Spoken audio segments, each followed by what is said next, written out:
What do we have here? This video is brought to you by NordLocker. Pretty much everyone uses cloud services these days to store all the files that you have that you don't have any space for on your actual computer or phone. It's a necessity, pretty much. And when it comes to security, we have to take the cloud services word for it. Yeah, they encrypt your data, but who holds the keys to that encryption? Not you. This is where NordLocker comes in. NordLocker provides end-to-end encryption for your data while allowing you to use the cloud storage services of your choice. Encrypting your data with NordLocker's easy-to-use apps for Mac and PC is fast, simple, and efficient. No matter how much or how little you're into tech, it's easy as pie. Simply drag and drop a file to a locker to encrypt it in a blink. NordLocker offers super fast encryption for files of any size. I personally use NordLocker to encrypt all of my writing as well as some of my video content. Share encrypted files via email, messaging, apps, AirDrop, file transfer services, or to upload them to the cloud. Check out NordLocker today at nordlocker.net/honesttech. NordLocker's free version allows you to encrypt up to 2 gigabytes of data for free. And don't forget to use that promo code HONESTTech when you check out. Thanks to NordLocker for supporting this channel, and I hope you guys go and check them out. Well, surprise, surprise, surprise, it's iPhone day. And we have here the new iPhone SE 2020 edition.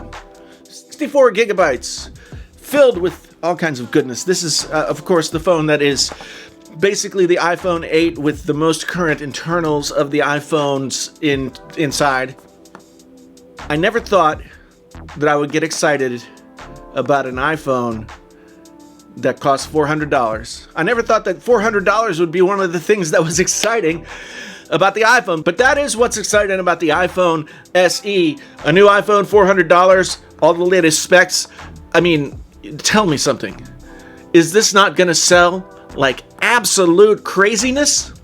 Sure, you can have some criticisms about it. Yes, it's an older design. Yes, it's a smaller phone, but this phone is not for sexiness, although the red color is sexy. This phone is for people who want to have an iPhone and have never been able to have one, or who want a new iPhone but don't want to go away from Touch ID, don't want to go away from the home button, or maybe they just don't want to have a notch.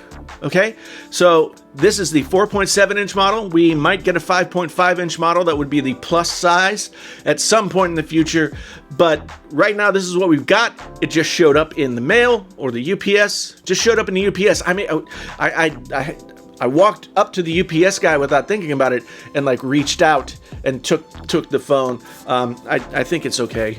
I think it's okay. Let's unbox this thing, start it up, get it going, see how it feels in the hand, as it were.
Okay, so let's take a few minutes just to walk around this thing and take a look at it. You'll see here we got the product red, single lens camera, flash, microphone, volume up, down, mute switch as usual. Over here, the power button, as well as your SIM card slot.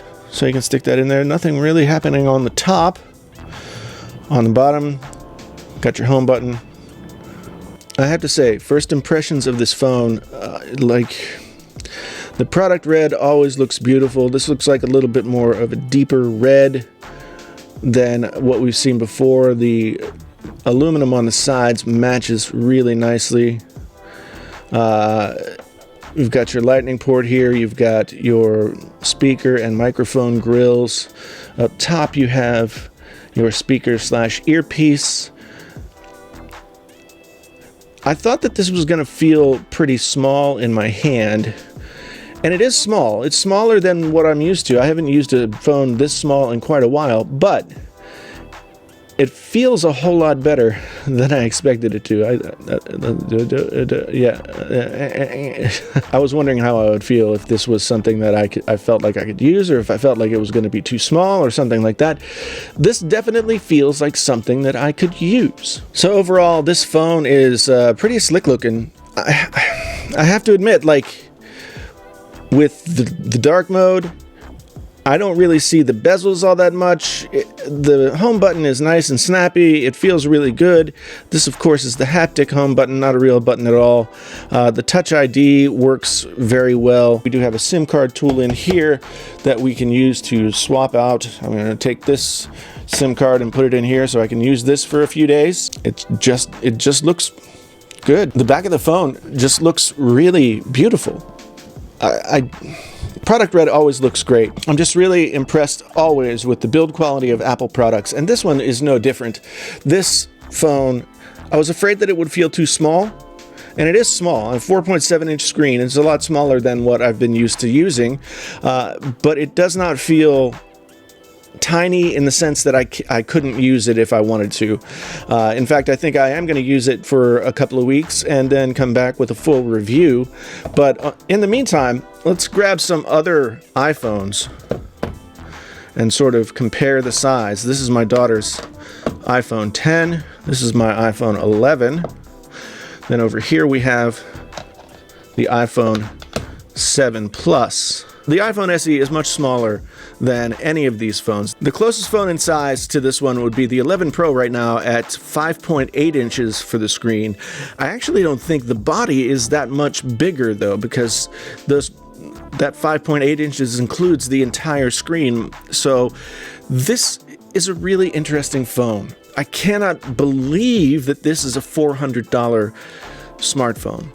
I can't believe that this is a $400 smartphone. This is absolutely going to destroy. The Pixel 3a was a very nice phone, and I liked it for what it was, but it did feel a little cheap. This phone feels premium. This feels like a real iPhone, and yeah, other than battery life and some other concerns about size and everything like that, it's going to be hard for me to really recommend to the majority of people to go out and buy anything other than this. Yes, if you want a bigger screen, you're going to have to go someplace else. Here's the 10R, here's the 11.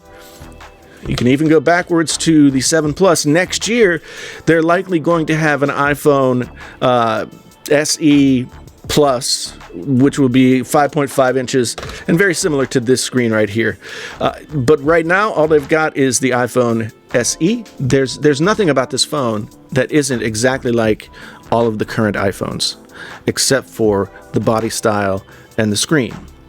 And if that's what you have to trade off for $400 as compared to $700 or above, then this is an amazing opportunity for a lot of folks to get a great phone for not that much money. I have to say, all the enthusiasm I had for what this phone might be for Apple and for the people who want to use Apple products and have an iPhone, all the excitement I had, all the anticipation to see what it would be like, I'm extremely pleased with what this phone is. It feels very solid. It is a very good looking phone.